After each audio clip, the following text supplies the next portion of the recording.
July 6, 1944. Saipan Airfield, Northern Mariana Islands. The island is still smouldering from weeks of fighting, its ridgelines lit by sporadic artillery flashes. On the western edge of the captured airstrip, a squat black twin-engine aircraft hums like a predator stirring a wake. The ground crew moves around it in quick, muted steps, refueling, arming, adjusting the long, spindly antennae protruding from its nose like the feelers of an insect. Inside the cramped cockpit, Lieutenant Ben Wires Harrington adjusts his headphones and wipes the sweat from his brow. The humidity is unbearable, even at dusk. Behind him, in the rear compartment, Staff Sergeant Lloyd Hawkeye Jefferson, the radar operator, lowers his face to the green glow of the SCR 720 scope. The P-61 Black Widow, America's first purpose-built night fighter, is ready for its hunt. The radio crackles. Black Widow 3-1, you are cleared for takeoff. Intercept priority target heading northwest. Altitude 25,000. Harrington acknowledges, pushes the throttles forward, and the Widow lunges down the strip, its massive Pratt & Whitney engines roaring against the tropical wind. As the wheels leave the ground, the darkness swallows the aircraft whole. Far to the north, beyond the silhouette of Mount Tapajao, a lone Japanese G-4, Emma Betty reconnaissance bomber drifts silently toward the fleet anchorage off Saipan's coast. For months, Japanese commanders believed night recon flights were nearly invincible. The Americans cannot fight what they cannot see. It had become a quiet joke in Japanese intelligence circles. But tonight, something unseen is stalking the Betty. At 11,000 feet, clouds smear across the Black Widow's canopy, like drifting ashes. Jefferson's voice is calm, almost eerily so. Got a return, range 8,000 yards, bearing 110. Harrington tightens his grip on the control yoke. You sure? Big bird, slow, Japanese. The P-61's radar, its beating electronic heart, paints a moving dot across the scope. The Betty's crew, peering into the void with naked eyes, has no idea a hunter is closing in. Harrington climbs to 13,000 feet, throttling forward. Bring him up on the scope. Jefferson adjusts the gain. Target crossing left to right, closing fast. 2,000 yards. The pilot flips the arming switches. 4 20mm Hispano cannons. 4.50 caliber machine guns. All slaved forward. Below them, the ocean reflects faint moonlight, a shimmering black mirror. Harrington can almost feel the Betty's engines vibrating through the air. Do they see us? He asks. Jefferson shakes his head without looking away from the screen. Not a chance. We're ghosts tonight. Inside the Japanese bomber, Navigator Lieutenant Fujimoto taps the side of the window. Strange, he mutters. Faint vibration, as if there is another engine somewhere.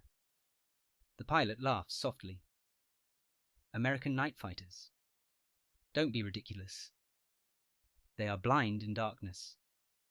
Back in the Widow, Jefferson whispers, You're on him.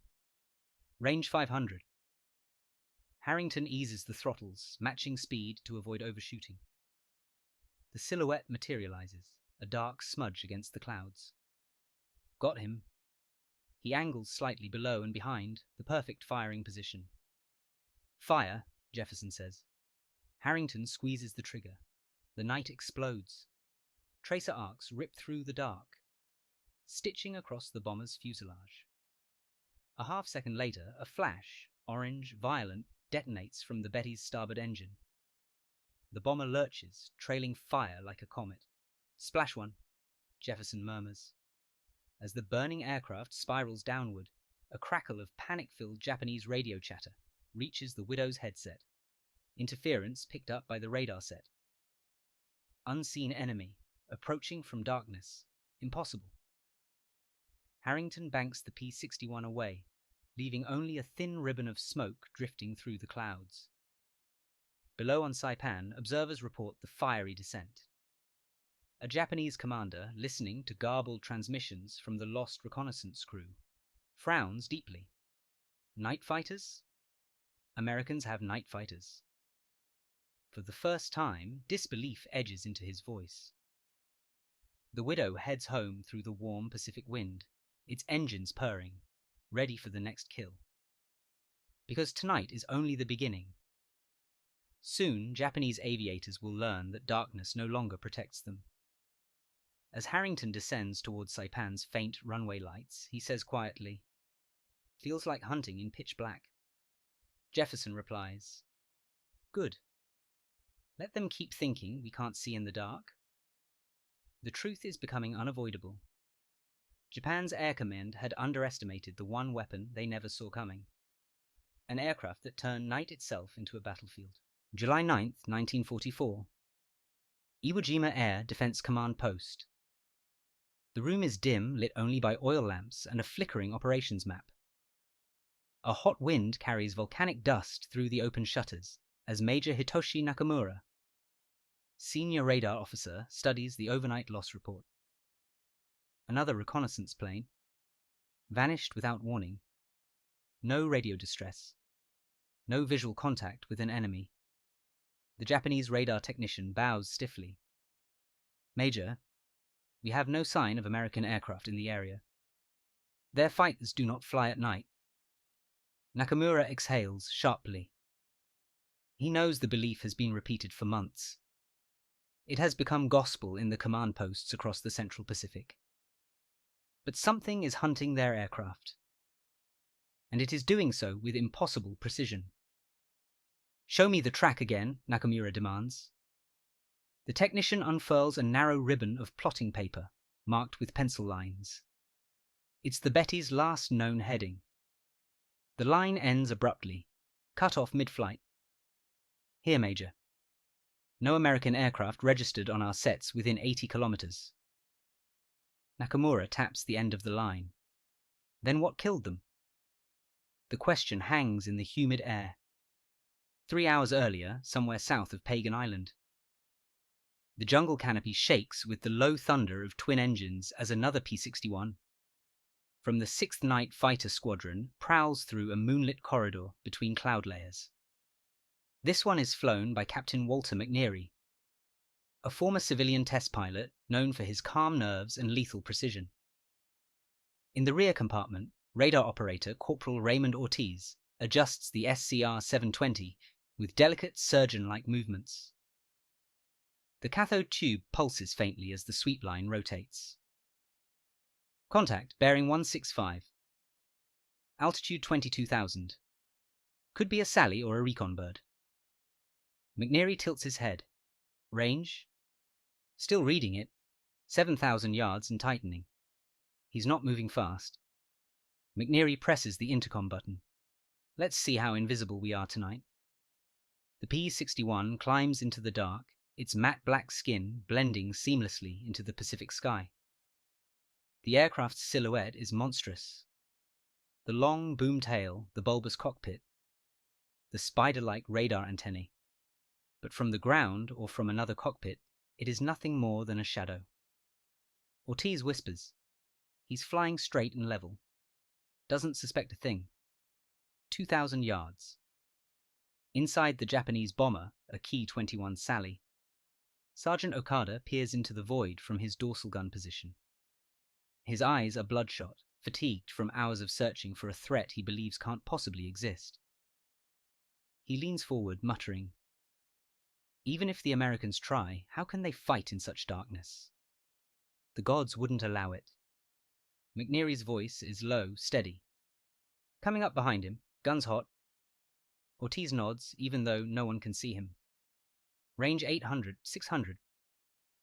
The Widow's nose rises just a touch. There's no moon, no reflections, only a drifting shape ahead of them. The Sally's tail gunner shifts, bored, unaware of the black aircraft aligning perfectly in his blind spot. McNeary pulls the trigger. Twin streams of 20mm shells arc upward, invisible until they strike metal. The Sally shudders violently. Flames erupt along the wing route. The bomber lurches, nose dropping. Ortiz reports softly, "He's done." The Sally plunges toward the ocean, leaving a spiraling trail of sparks. There's no warning, no evasive maneuver. No chance to even spot the attacker. A perfect night kill. Later that morning, Iwo Jima. Major Nakamura stands before a row of ash-covered officers gathered around a large map. "This is the 4th aircraft lost in 3 nights, he announces. "All on clear flights. All without enemy sightings." A colonel frowns. "Are you suggesting the Americans have built some kind of ghost plane?" Nakamura hesitates. He has heard rumors. Scattered intel reports of a twin-engine Night Fighter. Deployed in Europe, an aircraft with onboard radar. A device the Japanese command dismissed as science fiction. He unrolls a captured photograph of a prototype. Its wicked, spidery form unmistakable. The Americans call it the Black Widow. Someone scoffs. "Impossible. How can a machine see in the dark?" Nakamura shakes his head. It doesn't need to see. It listens to the sky with radio waves. The room falls silent. For the first time, the Japanese defenders sense the truth. The Americans have mastered the night. And whatever is destroying their aircraft is only getting started. July 15, 1944. Isley Field, Saipan. The tropical air tastes of exhaust fumes and wet earth as Colonel Burton Lewis, commanding officer of the 6th Night Fighter Squadron, strides across the tarmac. A thin layer of volcanic dust swirls around his boots.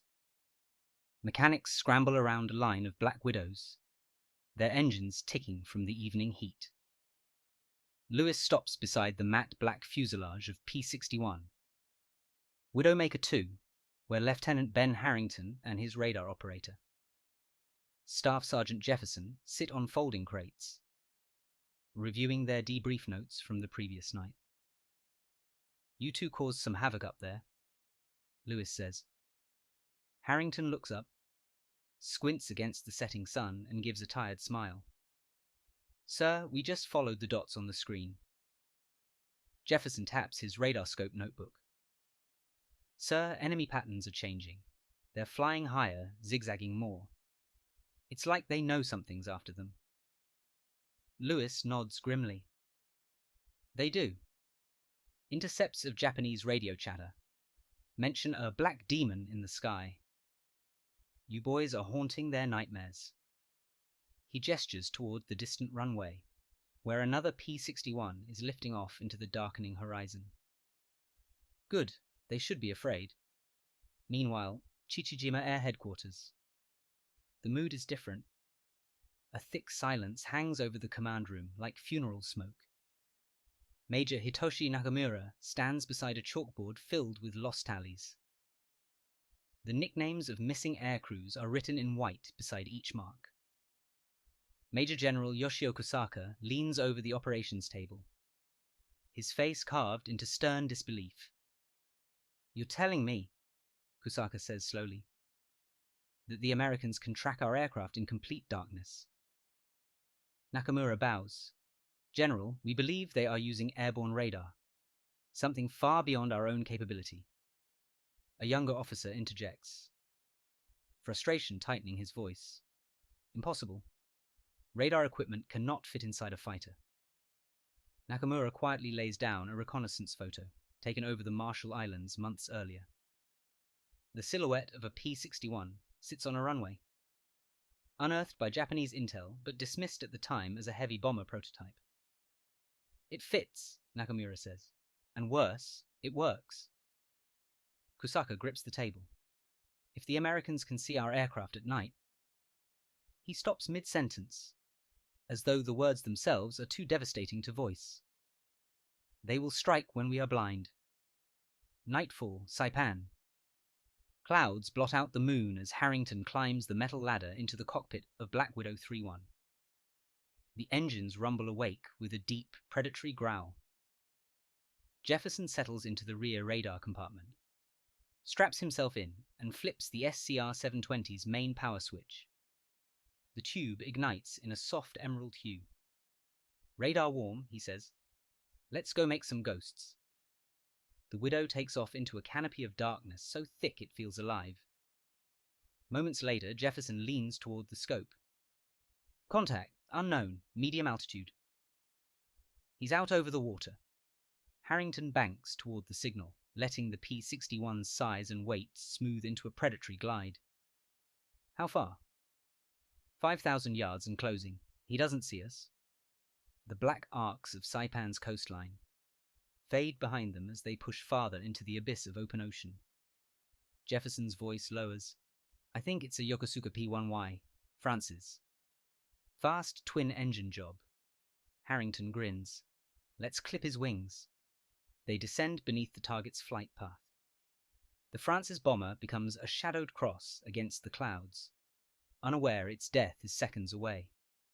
Harrington whispers, "Mark him." Jefferson replies, "Range 800. Clear shot." Harrington triggers a short burst, precise, surgical. Flames blossom from the Francis fuselage. The bomber rolls violently, trailing a ragged comet tail of burning fuel before plunging into the sea. Another kill without being seen. Another message delivered to Japanese command. The night belongs to the Black Widow. Back on Chichijima. An hour later. A frantic radio operator bursts into the command room, breathless. General Kusaka. Another reconnaissance flight has failed to return. Last contact indicated an unidentified enemy fighter. The officer grips the door frame, sweat dripping down his temples. He said the Americans were attacking from the shadows. For a moment the room is completely still. Kusaka's voice drops to a hoarse whisper. Impossible. Machines cannot see in the dark. But deep down, every man in the room knows the truth, spreading across the Pacific like a stain. The Black Widow is out there, and once it finds you, you never see it coming. July 22nd, 1944. Somewhere between Pagan and Iwo Jima. The Pacific sky is a black, endless void. Moonless, silent, and deceptively calm. But inside the cockpit of P-61, Widowmaker 2, Lieutenant Harrington feels anything but calm. Sweat clings to the back of his flight helmet despite the freezing altitude. Jefferson's voice murmurs through the intercom, steady as stone. We've got a cluster of returns. Multiple aircraft. Could be a raid forming up. Harrington banks left, lining up with the radar vector. How many? 3. No, 4. They're flying tight. Looks like bombers headed south. Below them, unseen in the dark, the Japanese formation plows forward, with unwavering faith in the night's protection. The lead pilot of a Kawasaki Ki 48. Lily, Captain Naoto Shimizu, scans the horizon. He sees nothing, hears nothing but the drone of engines. He believes the darkness is an ally. That belief is about to be shattered. Jefferson leans toward his scope. They're fanning out, probably starting their run. You're in perfect intercept position. Harrington steadies his breathing. Let's make it count. He pushes the engines forward. The P-61 surges ahead, silent at distance, invisible against the sky. Bit by bit, the bomber silhouettes appear at the edge of his vision. Black shapes moving through blacker air. Range 1,900. Jefferson counts down. Harrington chooses the trailing bomber first. Lower risk. Higher chance of surprise. He squeezes the trigger. A line of fire tears through the darkness, cutting across the Lily's fuselage. The bomber erupts in flame, bright, sudden, blinding. For a split second, the entire formation is illuminated in a burst of hellish orange. Captain Shimizu flinches, shielding his eyes. What was that? A panicked voice replies over the intercom. An explosion behind us. Enemy fighters, in the dark. Shimizu shakes his head violently. Impossible. Americans cannot see at night. Stay in formation. But even as he shouts it, he knows something is deeply wrong. Saipan, earlier that day. In a dimly lit operations shack, Colonel Lewis points at a growing cluster of red markers on the wall map. Japanese night traffic is increasing. They're desperate for reconnaissance. They're also trying to test our limits. Harrington and Jefferson stand with arms folded. You think they're onto us? Harrington asks. Lewis shakes his head. Oh, they know we're out there. But they still don't understand how. He taps a finger on the symbol for the SCR-720 radar. This is our advantage. It's like giving a blindfolded man a spotlight. Back in the night sky, the chaos unfolds. The surviving Japanese bombers break formation, confusion spreading through the ranks. Shimizu banks hard left. We must climb, get above them. But Jefferson tracks him instantly. Lead bomber turning, he's trying to escape. Bring us up. Harrington eases the throttles, climbing into the Lily's blind spot. The bomber's gunners scan wildly into darkness, firing sporadic bursts at shadows. Jefferson whispers, "Hold steady. Range 600. Harrington triggers the guns again. This time, the burst rips through the Lily's cockpit and right engine. The bomber spirals downward, its right wing peeling away like burning paper. Shimizu's final thought is one of disbelief. The Americans can see us. On Chichijima. The final confirmation. Major Nakamura rushes into the operations bunker, holding a fresh radio transcript. General Kusaka, we have intercepted the bomber crew's last words before they went down. He unfolds the paper with trembling hands. A single sentence is written in charcoal pencil. They found us in total darkness. Silence grips the room. Then Kusaka says quietly, "So, the Black Widow is real." Saipan, post-sortie briefing. Harrington and Jefferson step off the tarmac, faces lined with fatigue. Colonel Lewis meets them at the revetment. "You took out 2 bombers tonight," Lewis says. Harrington nods, too exhausted to react. Jefferson adds, "Sir, they're panicking. You can hear it in their radio chatter." Lewis crosses his arms. "Good, because their confidence in the night is gone. And once that disappears, their strategy collapses." He turns toward the line of Black Widows gleaming faintly under lantern light. "You boys are rewriting the rules of air combat." Behind them, ground crews rearm the P-61s for the next mission. The night belongs to the Widows now. And the Japanese command, once mocking and dismissive, is beginning to understand the terrifying truth. Darkness is no longer their shield. It is the Americans' hunting ground. August 1st, 1944. Saipan, pre-dawn. The horizon glows faintly with the first hint of morning. But the P-61 crews are returning from a night that felt endless. The airbase buzzes with tired motion. Ground crews rolling fuel drums. Medics checking crews for exhaustion. Intel officers gathering mission logs like priests collecting confessions. Lieutenant Harrington walks across the tarmac. Helmet still under his arm, eyes red from hours in the dark. Jefferson follows close behind, tapping his radar notebook with a pencil, replaying every sweep of the night's encounters in his mind. Colonel Lewis approaches, boots crunching on loose gravel. "You two are becoming legends," he says quietly. Harrington cracks a weary smirk. "Legends are supposed to sleep more than 2 hours a day, sir." Lewis chuckles. "You'll survive. The Japanese are the ones running out of pilots." He hands Jefferson a folded slip of encoded intel. Intercepted chatter from Iwo Jima. Their command believes our night fighters are equipped with, how did they put it, demonic sight. Jefferson nods. "Close enough." Lewis's expression hardens. "Make no mistake, your victories aren't just tactical. They're psychological. Every bomber you shoot down is another nail in the coffin of Japan's night strategy." Iwo Jima, the same morning.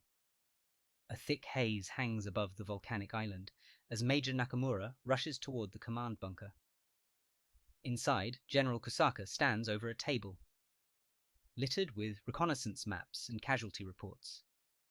"General," Nakamura says, panting, "the radio team recovered another transmission fragment.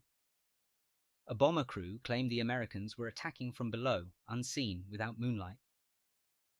Kusaka grips the map's edge. "They are hunting us like wolves." He turns toward a chart showing the night operations schedule. Red X's dominate the page. Nakamura forces himself to speak. "General, we can no longer rely on the night for protection." Kusaka closes his eyes, knowing the consequences. Japan's entire defensive doctrine across the Central Pacific depends on nighttime reconnaissance. Spotting US fleets, tracking troop movements, estimating invasion timelines. If the night belongs to the Americans, their eyes are gone. Saipan that night. Harrington climbs into the cockpit again, every muscle protesting. The Widow's engines cough before roaring to life. The air smells of fuel, rain-soaked soil, and metal. As they taxi down the runway, Jefferson murmurs, "Radar functioning. Sky looks crowded tonight." Harrington nods. "Then let's thin it out." The P-61 lifts into the sky, swallowed instantly by darkness. Within minutes, Jefferson's scope flares to life. Multiple returns, 9 o'clock, could be fighter escorts. "Escort at night?" Harrington says. Jefferson shrugs. Desperation makes people do strange things. They close in slowly, invisibly. Harrington feels the familiar tension coil in his stomach, equal parts adrenaline and dread. Then he sees them. Silhouettes drifting between cloud breaks. A formation of Yokosuka bombers with 2 Ki-43 Oscar fighters, weaving nervously alongside them. Jefferson speaks softly. Oscar moving erratic. He knows something's out here. Harrington steadies the Widow. "Doesn't matter, he can't see us." They slip under the escort fighter like a shark gliding beneath a panicked fish. Harrington keeps his hands rock steady on the yoke. "Range 400. Jefferson whispers. Harrington fires. The 50 caliber guns tear through the Oscar's underside. The fighter erupts in a burst of flame and tumbles away, leaving the formation exposed and leaderless. Jefferson calls out, "Bombers scattering." "They're blind. Take whichever's closest." Harrington peels right, lining up behind a bomber that wobbles in panic. Another short burst, clean, precise, and the bomber disintegrates into the night. "Splash 2, Jefferson says, voice flat, almost emotionless from repetition. "Iwo Jima, the fallout." General Kusaka stands over a fresh report delivered minutes earlier. 3 bombers lost, 1 fighter escort lost. No visual contact with enemy. Kusaka reads it again. Slower this time, as if hoping the words will rearrange themselves into something more reasonable. But they don't. He slams his fist onto the table. "Enough, we cannot afford this. Cancel all night flights unless absolutely necessary." His officers exchange uneasy looks. Japan's night reconnaissance network, once considered untouchable, has collapsed. The Black Widows have done what no bombers, no day fighters, no naval task force managed. They stole the night away. Saipan, end of sortie. Harrington and Jefferson return in the early hours before dawn. Ground crews swarm the P-61, checking damage, reloading ammunition, preparing for what they know will be another long night tomorrow. Lewis meets them with a clipboard. "You two are rewriting the manual on night interception," he says. Jefferson wipes sweat from his brow. "And the Japanese are rewriting theirs on fear." Lewis nods. They're learning the hard way. He glances toward the black sky. The Widow rules the night now, and they know it. The engines of nearby Widows start up again. Another patrol heading into the void. This is what domination looks like, silent, unseen, unavoidable.